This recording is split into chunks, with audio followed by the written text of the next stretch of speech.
Why is Burgundy so complicated? I suppose you can blame the geology in the sense that it's a multi-layer cake which has been sliced across. If you cross from one side of the road to the other, things change completely. There's such a topsy-turvy geology lying just below the surface there that it's possible to have these micro parcels of vineyards, tiny little garden-sized plots.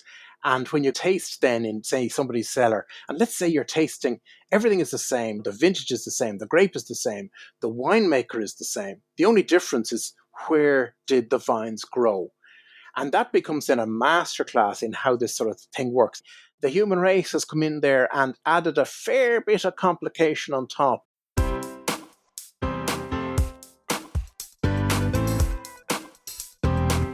Do you have a thirst to learn about wine?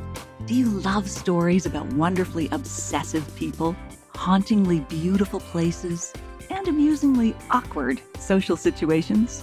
Well, that's the blend here on the Unreserved Wine Talk podcast.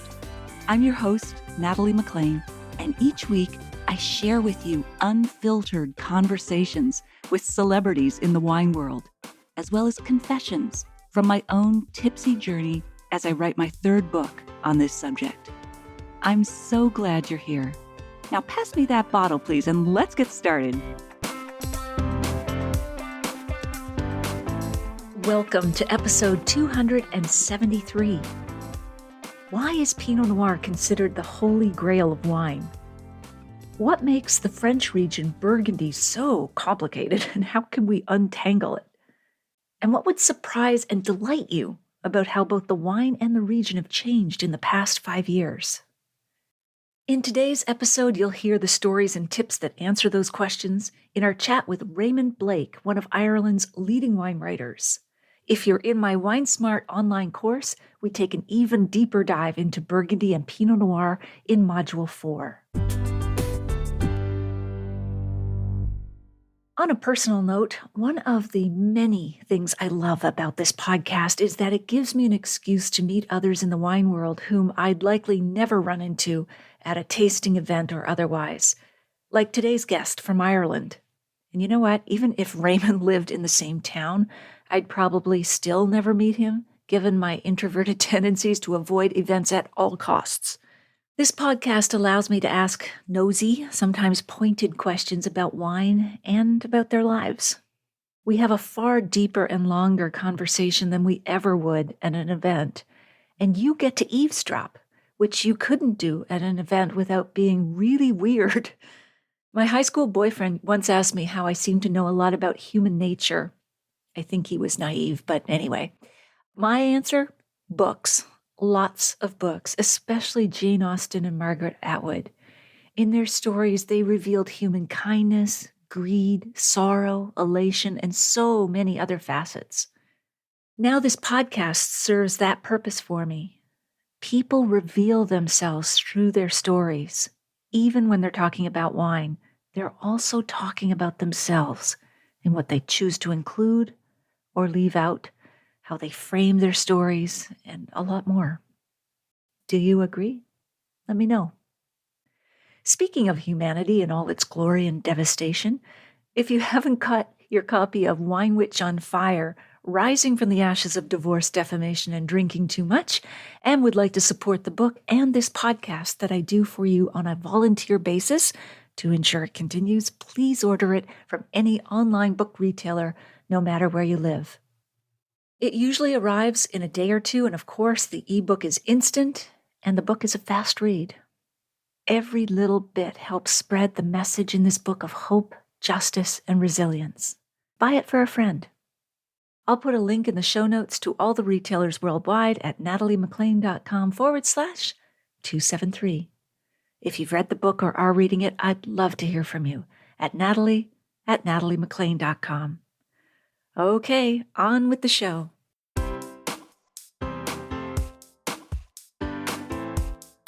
So before I introduce our guest, let me just say that one of you is going to win a copy of a beautiful book, On Burgundy, From Maddening to Marvellous, in 59 wine tales, to which our guest has contributed 3 essays. And you will also win a copy of Wine Talk, an enthusiast take on wine people, places, grapes, and styles. All you have to do is email me at natalie@nataliemclean.com and tell me that you want to win a copy. I'll choose 3 people randomly from those who contact me. All right, back to our guest. Raymond Blake is one of Ireland's leading wine writers and has been writing about wine and related topics for more than 25 years.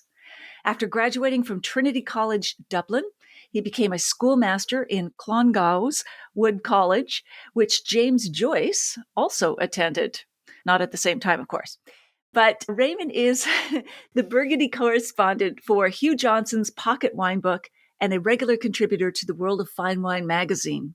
He is the author of 4 critically acclaimed books, including In Black and White, A History of Rowing at Trinity College, Dublin, Breakfast in Burgundy, A Hungry Irishman in the Belly of France, Côte d'Or, The Wines and Winemakers in the Heart of Burgundy, and Wine Talk, an enthusiast's take on the people, the places, the grapes, and the styles.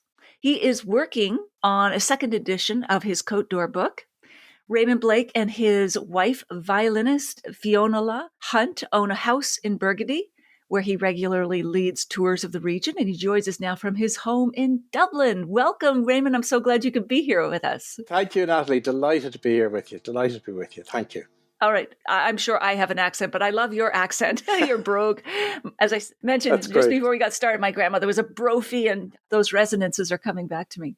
That's good. All right. So before we dive into your wine career, tell us how you met your wife. That's a good story. I got plenty of mileage out of this. My wife is a violinist, professional violinist. At the time, she was the leader and artistic director of the Irish Chamber Orchestra. And they were going to perform in the Barossa Valley Music Festival in Australia, where the concerts would take place in the barrel halls of the various wineries, the supporting wineries. So one of her backroom people thought, well, we've got lots of publicity from the music side of things, but maybe we could get a wine writer to do something in advance of this in the Barossa Valley. So I was contacted and asked, would you like to interview the leader of the Irish Chamber Orchestra? Now I immediately thought, that's a bit dull and worthy. I'm not so sure about this. And I reluctantly agreed. And then I went off. I was traveling a lot, wine regions. I think I went to Argentina, and I got back safe in the knowledge that they would have forgotten about it. But of course they hadn't. There was a message on the answering machine, won't you come and meet Fionnuala? So I went anyway, and I met my contact, Imelda. So I said, hi, Imelda, I'm Raymond, and I'm here to interview Fionnuala. And she said, Fionnuala's just come in behind you. And I looked behind me and I said, is that her? There was nothing dull and worthy. The interview went really well. The only question I actually asked was, I'm very close to copy deadline at the moment, so if I needed to check anything with you, could I have your home phone number? Oh. She said yes, and yeah, very devious. So yeah, we went out for a couple of weeks, and that was it. We married, and we've been fantastic ever since. Oh, what a lovely beginning. Wow. And how did you announce your engagement? You mentioned that I was a schoolmaster in Clongowes Wood College there, and I loved my time there, and it was a boarding school. You tended to get to know the boys better. When I had what we would call a 6th year class, that final year in secondary school, that would be 17, 18-year-olds. And I was really very fond of these guys. So I marched into class, maths class, 9 o'clock one morning, and they're all half asleep and they're not really interested in doing maths. And I said to them, put away your books. We're not doing any maths today. That got their attention. They're nudging one another and all the rest of it. And I opened up my case. I took out a bottle of champagne and I said, I'm getting engaged and I want you to celebrate with me. They went mad. Oh, wow. Absolutely mad. They were jumping up and down, shouting and roaring. Later on that day, a teacher said to me, who'd been in the next classroom, she said, Raymond, I thought they had attacked you and we needed to go and rescue you. So I had 6 glasses with me, poured it out, celebrated. It was just fantastic. They were the first people I told, apart from my family. So. And how old were the boys? They were 17, 18. So I had said to them, can you keep a secret? And they were all leaving the classroom then after the class period. And they said, oh, you don't want us to tell that you're getting engaged? I said, tell the whole world. Just don't tell them you were drinking in class. I said, that's the secret. Yeah, exactly. They go into their phys ed class or something, stumbling onto the field. Exactly, yeah. I still bump into these guys. It's the only thing they remember that I ever taught them. Oh, wow. Which is great. That reminds me a little bit of the recent movie, The Holdovers. I don't know if you've seen it yet, with Paul Giamatti, and he has to stay behind during Christmas, and it's a private boarding school, and 4 boys are staying because they can't go home for the holidays for various reasons. Anyway. Yeah, yeah. Of course, he was in Sideways, wasn't he? He was the lead He actor was in in Sideways, that's right. Yes, yes, yes, of course. And the same director, Alexander Payne, Oh, really? has done this movie. Yeah. Yeah. Because I'm regularly in touch with Rex Pickett, who wrote the book Sideways, upon which the film was based. Mad keen Pinot Noir man. We're trying to get him to Burgundy. That's the next project. Has he not been? He wants to take Miles, the character, to Burgundy. Do you know what I mean? In the sense that he wants to write. He's done Sideways and what was it, Vertical, and he's 3 books anyway. And he's been to New Zealand. He's doing one in New Zealand. I don't think it's published yet. So I'm there saying, come on, we've got to get him to Burgundy. So I'm working on that in the background.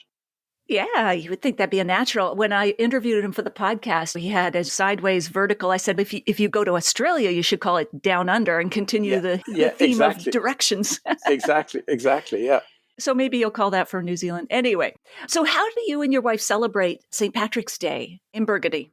We bought a house in Burgundy back in 2006. We were very fortunate to do so before the economic downturn. Our timing was perfect, you might say. But we thought to ourselves, we need to get to know people and you don't want to just fast forward it a little bit. So we decided to have a St. Patrick's Day party. And we invited the mayor and we invited our neighbours, we invited winemakers, the bank manager, inevitably, the restaurant owner, all sorts of people. Some Irish people came out. And I decided we would have food from Ireland and drink from France. We had smoked salmon and brown bread and Irish butter and that sort of thing from Ireland. And then I thought, what wine should you serve? Because if I serve this guy's but not this person's, then could.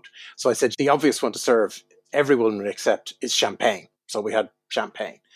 And it turned out to be fantastic. There were neighbours of ours from our village that we invited who met one another for the first time because they were in our house. They got to know one another because they'd come to our house. But it was funny because I had driven out in my car. My wife was going to flew out afterwards. So I brought a suitcase out for her, which allowed her to bring a suitcase full of the brown bread, the butter, and all this sort of thing. And when she opened up the suitcase, it looked like those drugs busts where all the cocaine is in there, the packets and everything. It looked just like that. I said, luckily nobody asked her to open that up. So it went really well. And we did that for a couple of years. I'm sure we'll do it again.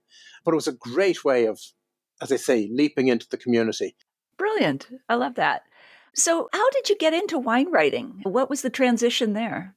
It's a good one. I was really keen on wine. I've been for all of my life, really. And I'd formed a little wine club with some friends. We paid standing orders into a bank account and we splashed out on bottles that we couldn't really countenance the purchase of except as a joint purchase.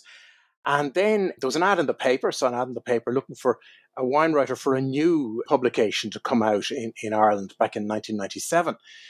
And I used to always say to my pupils, I always said, if you're doing something like that, try to stand out a little bit from the crowd, get noticed. I said, don't dye your hair pink or anything like that, but stand out a bit from the crowd somehow. And now I was listening to myself saying, how am I going to stand out from the crowd? So I wrote to the publisher, and I didn't really apply for the job at all. I asked him out for dinner. The phone rang, almost instantly the phone rang. And he said to me, I'll meet you for dinner. He said, every freeloader in Ireland is looking for this gig. And one of them invited me for dinner. So I went for dinner anyway. I choreographed it down to the last. And at the end of the dinner, I said to him, what's the story? Have I got the gig? And he said, I couldn't tell you that. What? I've sensed a sting here. And he said, no, my wife decides these things for me. Oh, he said, tell you what, we meet again in a week's time. My twist, he said, and my wife will be. I said, okay, same again, end of the meal. And I turned to her and I said, do I have the gig? And she says, yes, you do, she said. And do you know why? I said, tell me. Because your shoes are shining, she said. That's why. You never know. You never know. You never know. I love that story. It's great. I was going to say, this editor complaining about freeloaders applying for the job and then he goes out for a free dinner. Anyway. It's very well put. I daren't say he was the ultimate freeloader, but yeah. Good for you. And how did you become fascinated with Burgundy specifically? I know you write about other types of wines, but Burgundy holds a special place in your heart. Why is that? Absolutely. No question about it. Plenty of people will have heard of the English novelist Evelyn Waugh, Brideshead Revisited. And about the early 80s, about 40 years ago, there was a television adaptation made of it. And it's long. It's 10 or 12 one-hour episodes with Jeremy Irons and Anthony Andrews. Laurence Olivier was in it. John Gielgud. It was a beautifully produced, it was just absolutely magnificent. When I started watching that, and I just was totally taken by it. And then I read the book, and there's this magnificent passage in the book about Burgundy. It starts off, I rejoiced in the Burgundy. How can I describe it? And I just went, I can read it out to you if you want, but Yeah. Do you have it there? I have it here, yeah. And the one thing I'd have to tell you, if people are taken by this and they go and buy the book and they say, that's just not as colourful as what Raymond read out. It was only in the early editions. Evelyn Waugh then decided that he'd gone a bit overboard. It was a bit purple. The prose was a bit purple, and he throttled it back a bit. So the paragraph in subsequent editions, you can see this is an ancient copy of the book. Oh, yeah. Loved. Yeah. Loved, and the pages are stained. But anyway. Yes. I rejoiced in the Burgundy. How can I describe it? The pathetic fallacy resounds in all our praise of wine. For centuries, every language has been strained to define its beauty and had produced only wild conceits or the stock epithets of the trade. This Burgundy seemed to me then serene and triumphant, a reminder that the world was an older and better place than Rex knew, that mankind in its long passion had learned another wisdom than his. By chance I met this same wine again, lunching with my wine merchant in St. James's Street in the early years of the war. In the first autumn of the war, It had faded and softened in the intervening years, but it still spoke in the clear accent of its prime. And that day, as at Pyards with Rex Mottram years before, it whispered faintly, but in the same lapidary phrase, the same words of hope. That's what got me into Burgundy. Wow. I love that. Mic drop. Oh my goodness. In the same book, is this the part where they say it's a naive little something, and they go on like it's a hound or it's a gazelle or something? A nymph striding. Yeah, you're absolutely right. Yes. Because what happened was they'd gone to Sebastian's family home and they were basically raiding the cellar. And they found a wine tasting book, and they were there pouring out their wines and drinking them down and saying, it's, as you say, a gazelle, a nymph in the woods, or whatever. And then they got all mixed up and the glasses got confused and all the rest of it. Yes. So, yeah, you're absolutely right. You're absolutely right. Yeah, it does enliven the senses, and then it completely confuses them if you keep going with enough of it. Exactly. That's great. I love that. Now, tell us about how you came up with the title of your first wine book, Breakfast in Burgundy, which I just love. Breakfast in Burgundy, yes. As soon as we bought the house, I said to Fanul, I'm going to have to write something about this. So I started to keep a diary and was doing lots of visits and all the rest of it, the usual stuff. And I was in Pommard early one morning, a January morning, bitter cold morning, visiting Comte Armand. And the winemaker there at the time was Benjamin Leroux, who's since moved on, very well regarded. And as we left, he was just seeing me out on this bitter cold morning. I got this smell. I said, what's that? There's like cooking or something going on, but a winey sort of smell as well. So he said, the mobile distillery is in town, just around on the other side of the church. So I go around and there's this, it looks like a miniature oil refinery on the back of a truck, on the back of a trailer. And I started finding out what was going on. Now, one of the residues of red wine making is what they call the Mar, M-A-R-C. We would tend to say marc, the Mar. So that's the pips, the skins, the stalks, and so forth.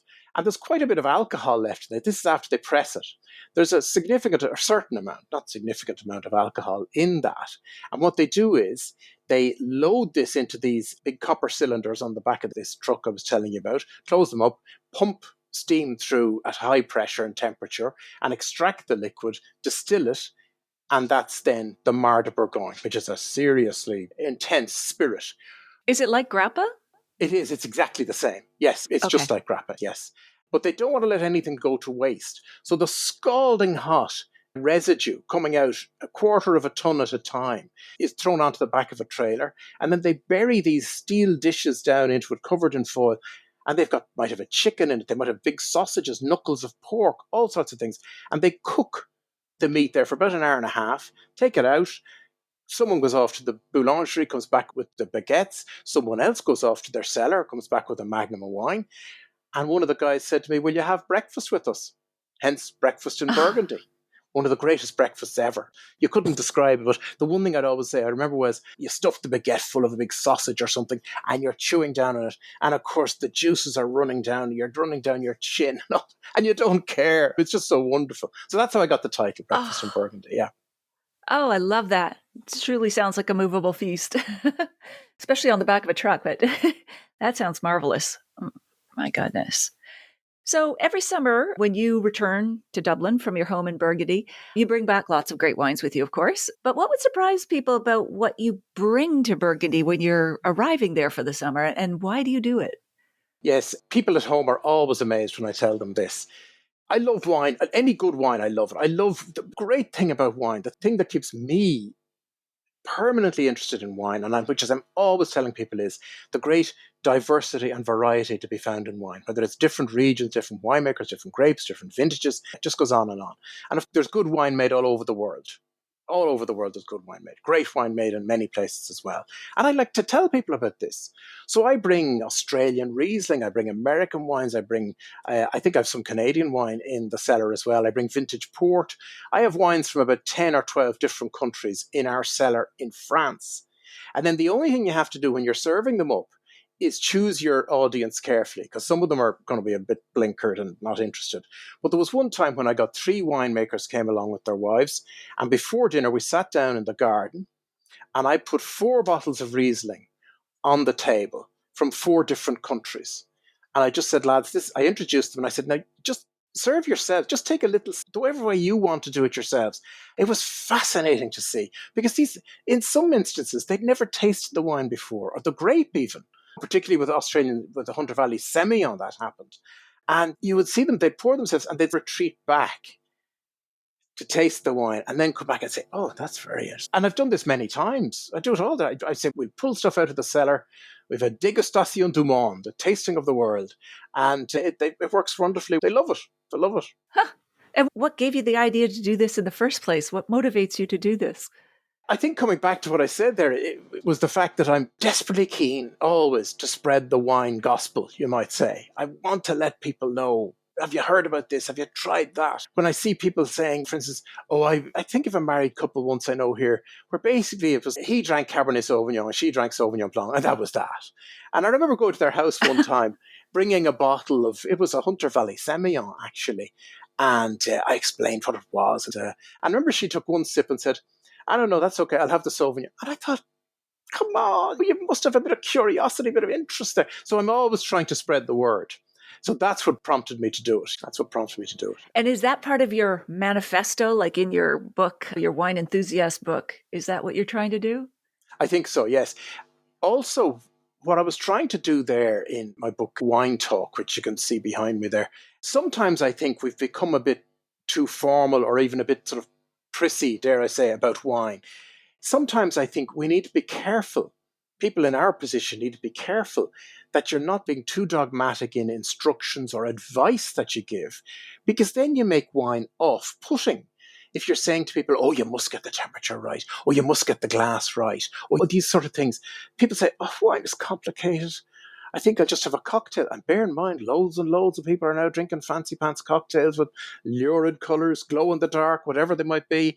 So we need to be careful that despite the best motivation, we must also have a good method. We must make sure that the method matches the motivation. If our method of getting across the wine message is in any way intimidating or off-putting or too challenging for people, then we're going to lose them. And I always say in my position, where I don't do professional tastings for master wine study or that, any of the events that I do are in what I call people's downtime.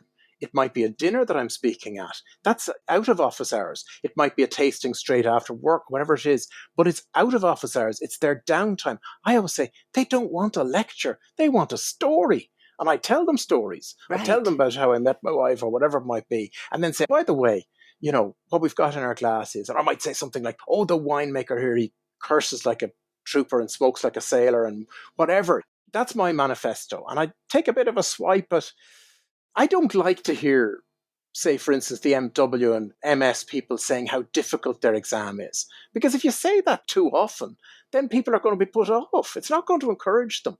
That's my own take on it. I think wine has to be fun, really. It has to be fun to begin with. It sounds like, yeah, your approach to wine is informed by your former days as a schoolmaster. Is there anything other than making it fun and accessible that you took from those days or your training in how to be a teacher that now translates well into how you, quote unquote, teach about wine? Glad you asked me that, because particularly with regard to Burgundy, getting across a complicated message without making it a confusing message, I honestly think that my background and experience as a teacher stands me in good stead there. Because frequently, if you're, let's say, teaching maths or something, you break it like in little increments, bit by bit. You don't tell them what's coming around the corner. You make sure they feel comfortable with this first. And then you say, there is another little thing we must also allow for here. And that is particularly the case with Burgundy. It is immensely complex. So the key there is that, yes, acknowledge the complication, but then don't pile confusion on top of the complication. And I think it helps me, as I said, my background there. So I'm constantly trying to just keep it simple. I always try as well, like, I'm a great believer in not just piling up wads and wads of knowledge. I always say to people, if the accumulation of knowledge doesn't lead on to insight and understanding, it's a bit of a waste. If you're learning about wine, the ultimate test is, can you go home to your spouse or partner or whoever, or to a group of friends, and can you then explain it to them? Because if you can then explain it to them and they get the message, then you understand it. But it's really important that you get understanding and insight and not just a heap of knowledge. And that's what I try to do. Absolutely. There's some old adage about learn it, do it, teach it, and then it will sink in. Yes. I love that. And not that we want to scare everyone off, but why is Burgundy so complicated, in your opinion? And like geologically, I suppose you can blame the geology in the sense that it's, as I think it was Hugh Johnson described it, as like a multi-layer cake which has been sliced across. So people often say, how come just if you cross from one side of the road to the other, things change completely? One is Premier Cru and one is a more humble designation or something like that. There's such a topsy-turvy geology lying just below the surface there that it's possible to have these micro parcels of vineyards, tiny little garden-sized plots. And when you go and taste then in, say, somebody's cellar, and let's say you're tasting, everything is the same, the vintage is the same, the grape is the same, the winemaker is the same. The only difference is where did the vines grow? And that becomes then a masterclass in how this sort of thing works. And I think that explains the complication initially. Now, I have to say, the human race has come in there and added a fair bit of complication on top. And sometimes I'm trying to explain things to people. I was writing this morning. I was writing about, I'm going to keep this as simple as I can, but in Clos de Vougeot, very famous, big Grand Cru vineyard in Burgundy. Within Clos de Vougeot, now these are informal names. They're not officially used, but there are different plots with different names. Very few of the producers actually use the names on their label, but they can do. They can say Clos de Vougeot Grand Cru and then the sub-name below it.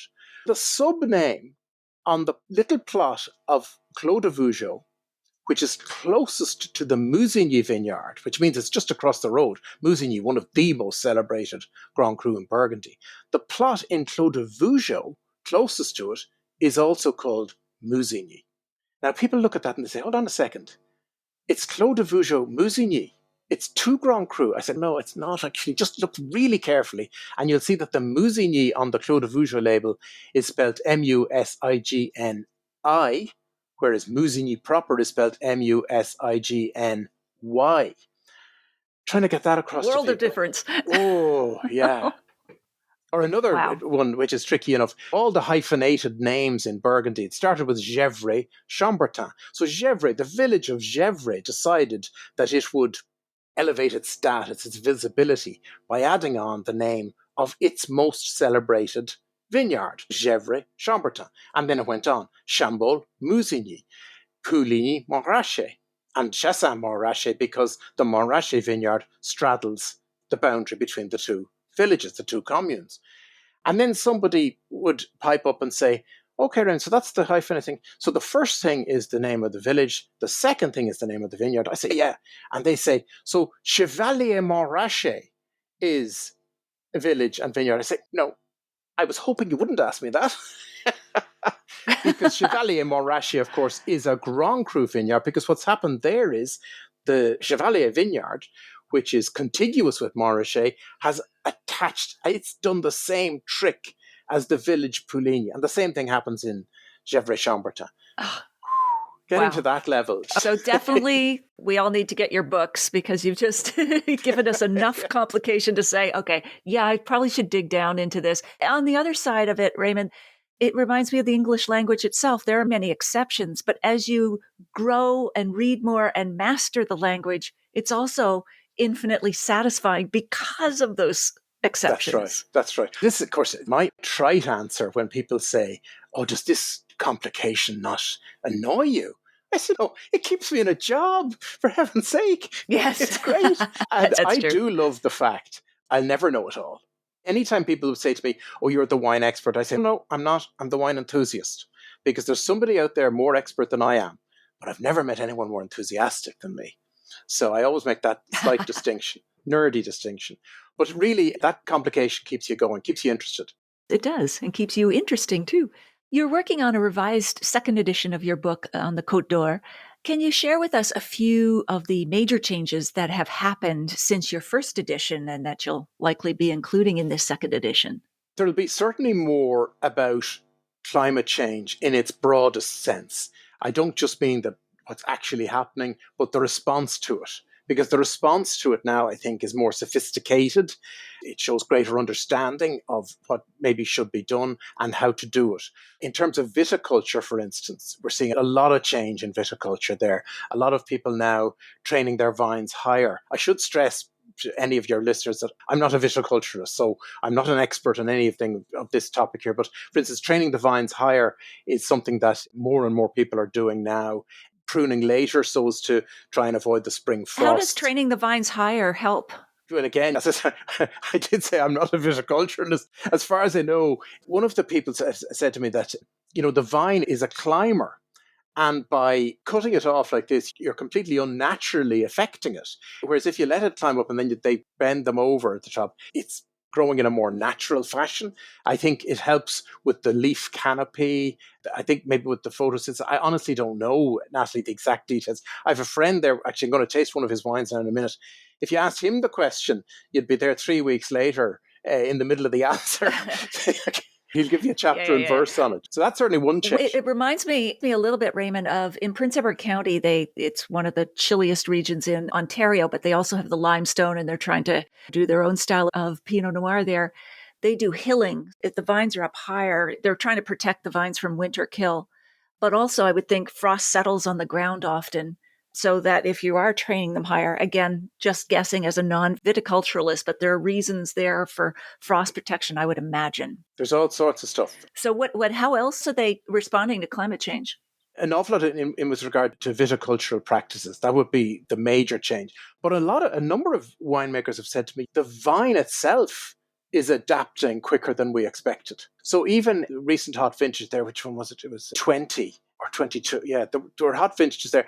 And one winemaker was saying to me that if this had happened in 15, it'd be more of a challenge. Just 7 years later, he's saying that the vine is managing better than it would have managed back then. That's certainly something. Another thing, they're doing their damnedest to protect more than ever against the spring frosts. This year, when I was there around April time, where they get the late spring frost, where the vines have got tiny, delicate buds, I never saw so many measures in terms of the candles they set out all the time, but also big fans in the... Sorry, they call them candles. The French word is bougie, which translates directly into English as candle. We would say a smudge pot. It's like a sort of a gallon can, which you light a little burner, and you'll get about 10 hours out of that. And they put them every 10 meters in the vineyard. This is a sort of older way of doing things. Now they have big fans mounted on the back of trailers they put out. They have big hot air blowers, which are driven from gas. They've got a combination of the two, where they've got a heat generator here, which sends up the hot air, which the fan then blows across the vineyard. This year, I never saw so much of that as previously. So they're really fighting to do everything they can. So that was one thing. But you mentioned another thing. Now, this is not just particular to Burgundy. Noticeable decrease in the use of oak, or indeed new oak. Bigger barrels, which will cut down the ratio of the internal surface area to volume, lower percentage of new oak, but also different vessels. Some people are using porcelain vessels, but the most recent thing I saw just for the first time over the course of the last year are these glass globes, extraordinary looking things, just big plump glass globes, which are about the same capacity as a standard barrel. And everyone seems to have a few of them. And I asked one guy, he just had a few of them in the corner of a fairly big barrel hall winery. And I said, and what's the effect they'll have? What difference? He says, I've no idea, but we're going to find out. He says, it's the first time I've used them. So he was only using a small amount. But these are now very much trendy. Do they have any anticipated changes? There must be a reason they came into being. Is there? I think the whole thing is no oak influence, first of all. But secondly, if looking outside of the wine, they're saying that if we don't have the forests, what are we going to do?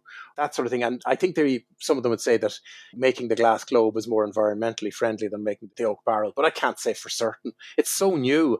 I'll be going back again now at the end of January to do more research. I do 1 week blast around visiting various domains. And that's one question I'll be asking as many people as I can, because that's an unfolding story that I don't actually know the exact answer to your question. And I'm not sure anyone knows, to be honest. But one guy did say to me, he said, look at we don't know what's coming down the track. He says, we have to look at every possible way of doing things. He said, just regardless of the effect it has. They've got stainless steel barrels now as well, like barrel-shaped stainless steel vessels. Wow. I guess it's just looking for less oak impact. Yeah. Inert. You've probably seen the big concrete eggs. The latest thing I saw was big stainless steel eggs, just the same, but made in stainless steel. And the whole idea of the shape there, you've probably heard, is that it creates a natural stirring motion of the lees. Within the egg shape creates a natural sort of circulation of the lees, stirring the lees, which is more gentle than batonnage, which is a bit rough, where they're stirring up the lees to get the nutrient out of the spent yeast cells. They now make them in stainless steel as well. Yes, yeah. Okay, wow. Obviously, it's difficult and expensive to make Pinot Noir in Burgundy, but why is it considered the holy grail among winemakers and not, say, Bordeaux or Champagne? I think because of the challenge more than anything else. If you think about it, I always say to people that the biggest difference between Bordeaux and Burgundy is not the fact that they use different grapes, but that in Bordeaux, almost everywhere, they use a blend of grapes. And in Burgundy, they use a single grape. And again, it's nothing to do with the grapes themselves, just at the moment. But imagine the way that affects your whole winemaking philosophy and what you're able to do.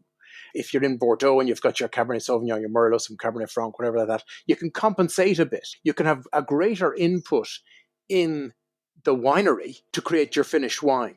Whereas things are stripped a bit bare in Burgundy. You've got your Pinot Noir coming from a very specific site, not a big hectare vineyard. It's a very specific site, and it's a more delicate grape straight away. It's thinner skinned and all those sort of things. So I think it's seen as more, as I said, my wife's a violinist. It's maybe like playing like a soloist rather than playing as a member of an orchestra, something like that. She probably would tell me I'm talking rubbish now if I say that, but something like that. Yeah, it reminds me of having all your stock in one company, not a diversified portfolio. So that makes sense. I like that. Good. I was intrigued that Andrew Jefford, a British writer, described Burgundy as the Bach of wine, not Beethoven. I would have thought it would be the reverse, that Bordeaux would be the Bach. And then, but why did he go with that, do you think? I'm almost with you on that point because I wasn't sure. I can see why he would. Like, I should say, by the way, these are my two favorite composers without any shadow of a doubt. They stand like they are monumental influences in the whole of Western culture. Fantastic.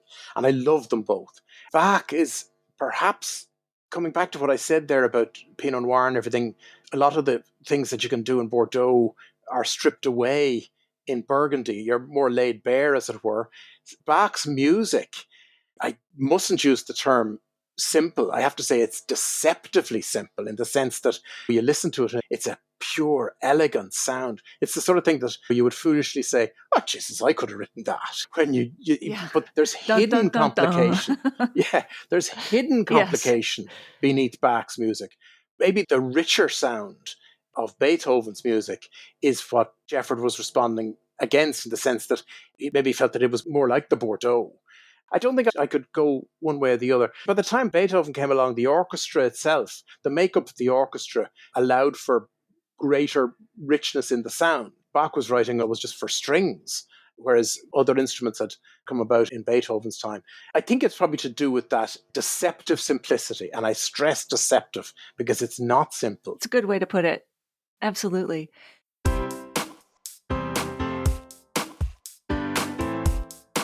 Well, there you have it. I hope you enjoyed our chat with Raymond. Here are my takeaways. Pinot Noir is considered the holy grail of wine because it's so difficult to make and not easy to disguise with oak or other winemaking modifications if things don't go well during the vintage. Number 2, what makes the region Burgundy so difficult to understand? Well, as Raymond observes, geologically, if you cross from one side of the road to the other, things can change completely, and that's reflected in the wine. And then you add in the human element, which complicates everything all the time, as well as different naming conventions, and no wonder we're all confused. And number 3, what would surprise and delight you about how both the wine and the region have changed in the past 5 years? Well, Burgundians are now training the vines differently, and they're using fewer oak barrels. Instead, they're using new types of vessels like glass globes and stainless steel barrels. All of this has a profound impact on the wine and its taste. In the show notes, you'll find the full transcript of my conversation with Raymond, links to his website and books, the video versions of these conversations on Facebook and YouTube Live, and where you can order my book online now no matter where you live. You'll also find a link to take a free online food and wine pairing class with me called The 5 Wine and Food Pairing Mistakes That Can Ruin Your Dinner and How to Fix Them Forever. That's at nataliemaclean.com/class. And all of this is in the show notes at nataliemaclean.com/273. Email me if you have a sip, tip, question, or if you've read my book or are in the process of reading it at natalie@nataliemaclean.com.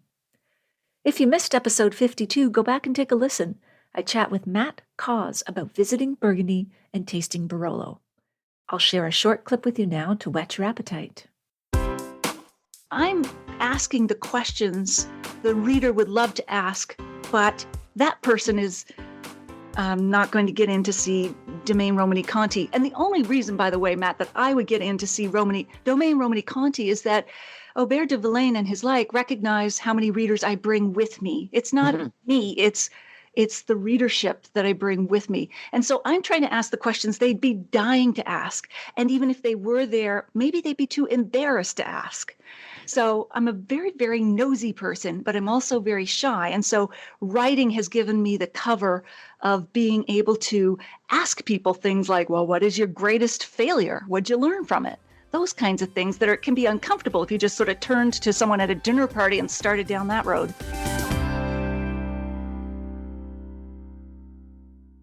You won't want to miss next week when we continue our chat with Raymond. If you liked this episode or learned even one thing from it, please email or tell one friend about it this week, especially someone you know who'd be interested in learning more about the wines and region of Burgundy. It's easy to find my podcast. Just tell them to search for Natalie MacLean Wine on their favorite podcast app, or they can listen on my website. Thank you for taking the time to join me here. I hope something great is in your glass this week. Perhaps, what, a Cabernet? No. Chardonnay? Well, yeah, it could be Chardonnay, actually. But can I say anything else but a heartbreaking, beautiful Pinot Noir?